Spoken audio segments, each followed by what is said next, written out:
So we got a really dirty 2015 Ford F-150. It's just a two-wheel drive. It's the XLT, and we're going to be changing out the shocks. It's pretty standard, pretty basic stuff here. We just got a big bolt up top, and then we got one more down here at the bottom. You can kind of see it right there. Now on this truck, I do have a leaf spring helper mounted up, which I would not recommend this for your daily driver because it stiffens it up quite a bit, and when you hit a bump, you know it. It's not as comfy as a ride, basically. But if it's a work truck where it's always got a big trailer on it, this thing's always towing a 5,000 to 6,000 pound trailer. It actually makes a big difference with how much it squats, and it actually does lift the truck. It was about an inch. It lifted the back of the truck up.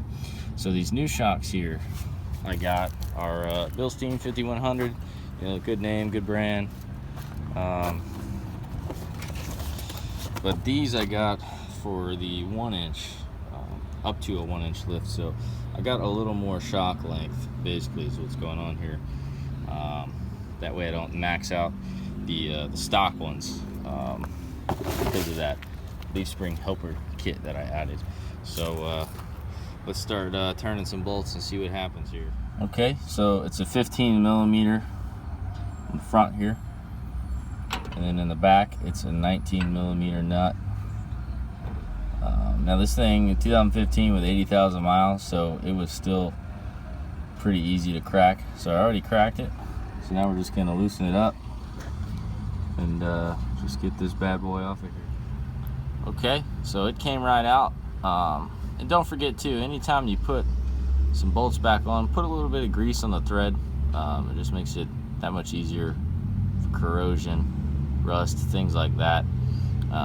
Just to avoid that situation, and you can get the nut off again next time you need to work on it. So let's go to the bottom here and let's pull it off. So I'm down here on the passenger side, and it's the same size. We got a 15 millimeter socket on a ratchet, and we got the 19 millimeter crescent wrench here, and it broke free pretty easily also.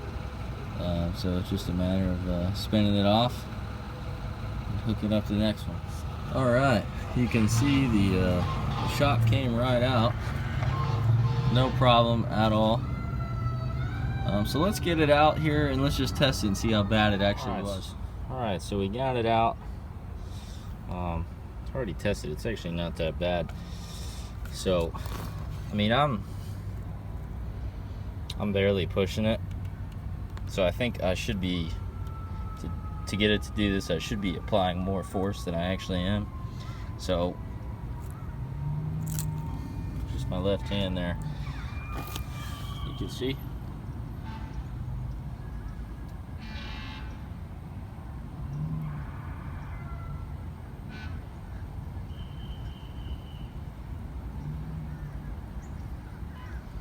Definitely, I thought it was going to be worse than this for sure.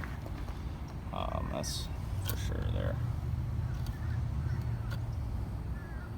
So, not as bad as I thought. That's all right. So I'm just working in the yard right now. Shocks, you really don't even need to. You don't even need to raise the truck, but I found it's easier if you jack the back up here, which I need to reposition this. You know, keep the wheels on the ground.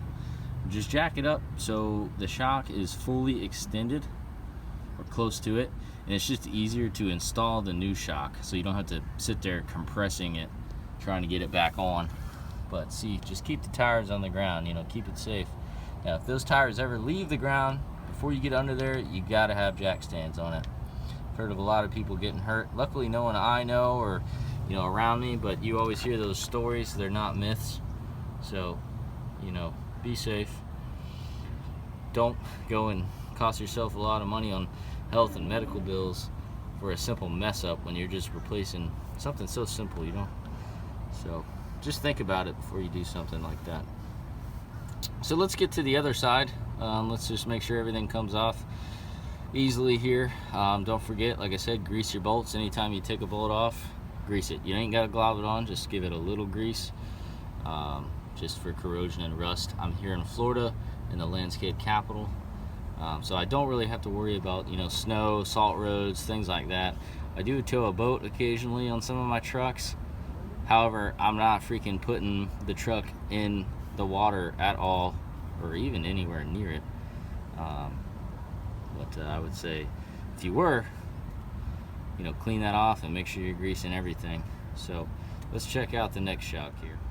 Also, while I got the shock out, another pro tip is leave this green band on this shock. It's not fully compressed, but what you can do is when you get the top mounted first, and you get under the truck, get your bolt ready, and when you cut that band and you get the bolt ready, and as it goes down, you can pop the bolt right in, so you don't have to worry about compressing the shock or doing anything crazy like that. That's just a pro tip there. So I got the shock off the other side. Figured there's no need to show you. It's just as simple as the first shock. So I'm back here on the passenger side. You see I left the band, doing the top first, and just tighten it back up. Just check out the torque specification for this bolt, and then crank it down, which you do have a lock nut on the other side. And once again, don't forget the grease. You can see what I'm doing here. I'm actually using a steel Torx tool. All you gotta do, just put something in there.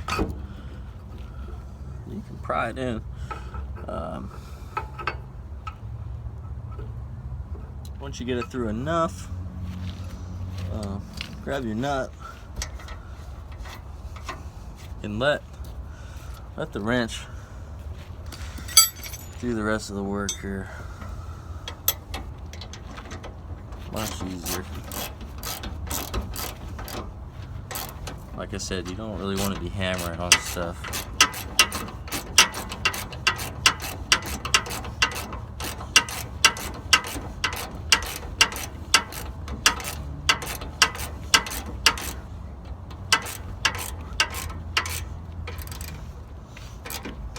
I'm going to come back and torque these to specification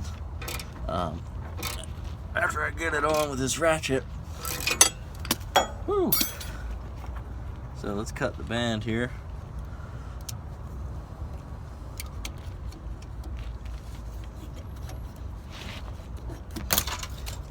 Knife's getting a little sharp. I use it for everything.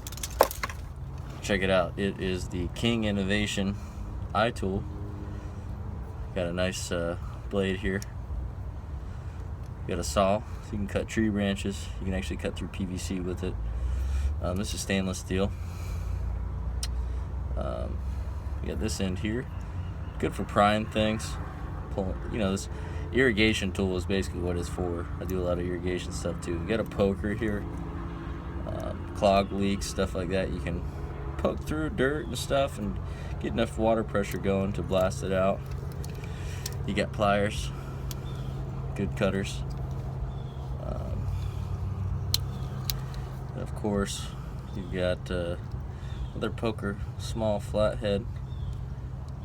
And you got a larger flathead. Allen wrench, most common size. And then you got your Phillips. Highly recommend this if you do irrigation work or just keeping around. I keep it on my belt. It comes with a belt clip. King Innovation eye tool.